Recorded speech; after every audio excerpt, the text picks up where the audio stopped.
You said my goal is to get them to say something that they never have said before. What two things do you do to make sure that that happens? How do you make sure that happens? Yeah. So preparation is part of it. So I'll generally listen to maybe a podcast or two that they've been on. Maybe I'll listen, if they have a podcast, I'll listen to the first episode. Sometimes it kind of depends on time and whatnot. I read the bio, that sort of thing. But what I found, Adam, particularly with big, very successful speakers, the Pat Flynn's, David Meltzer's, Jasmine Starr's, Evan Carmichael's, Gary Vaynerchuk, who's not been on my show, but Gary, I'm working on it. One of the things you'll find with these great speakers is they have these 3, 4, and 5 minute little speeches that are categorized in their brain. They might have 50 of them. And when you ask them a certain question, they go right to that prefabricated speech that they have in their brain. So what I try to do is I just try to interrupt that pattern in some way because, again, this is something I like to do when listening to someone's podcast or listening to something they've guested on, they're going into the speech again. And so what I'll do is I'll listen to that little speech and I'll say, how can I take this a step further? I don't feel like we got enough clarification on that speech. Maybe there's something that they weren't super clear on, right? Like maybe you hear Gary Vaynerchuk go into is, I passed on Facebook and Uber twice. Like how many times have you heard Gary Vaynerchuk say that, right? So let's go a little bit deeper. Like, why did you pass on it? What did you not see? What do you wish you would have seen? So anyway, trying to identify this guest has several different monologues that they like to go into.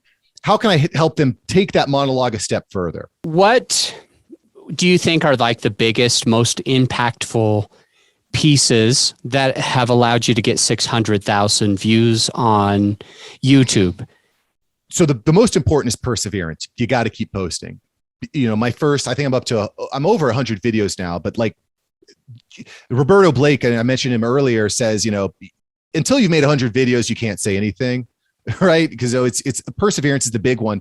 But this is my perspective on basically everything I do is I want everything that I do to just be a little bit better than the last time I did it. And that's how I started with video editing. I didn't know anything about video editing when I started a few years ago. And I just said, each video that I edit, I'm going to add one extra feature. When I started on YouTube, I said, each YouTube video, I'm going to add one extra concept, whether that's a tag or using the right app or whatnot. So the way that I tackle it is just start and just try to focus on making each video, each episode just a little bit better, a little bit better. And that compounds over time in amazing ways. And I'll give you just one quick example. I had one video that reached 500,000 people, very, very successful video. And it wasn't successful at first. I posted the video. It was dead. It reached, 50 people or something like that. Nothing crazy. I went in a week later and I made some adjustments. I changed up the title. I changed up the description, flipped around a few of the tags. And all of a sudden Google or YouTube just said, this video is highly valuable. And they just started promoting it, showing it to everybody. So, even sometimes you think that there's a video that was really good, you can always go back in and tweak it a little bit. And That's good. It can take off. I like that.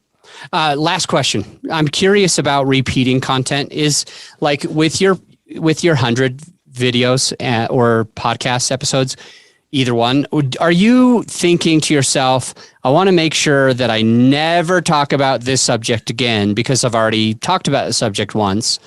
Or are you like, speaking of Gary Vaynerchuk and him passing on Google or whatever, are you making sure to say the same thing all the time, or is it somewhere in the middle? What's kind of the balance and why? So I'm never worried about repeating the same thing twice.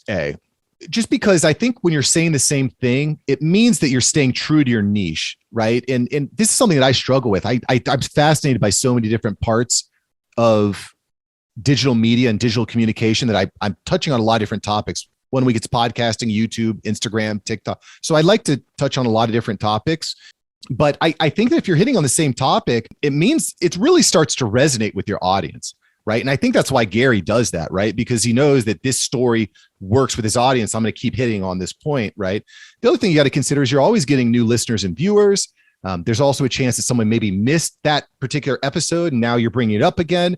You can also develop these spider webs. Today we're going to be talking a little bit about podcasting on YouTube, but if you want to know how to break down your entire YouTube video, go watch this video. So you can kind of create this kind of spider web of ideas. Good stuff. It's like calling back to old episodes or sometimes future episodes.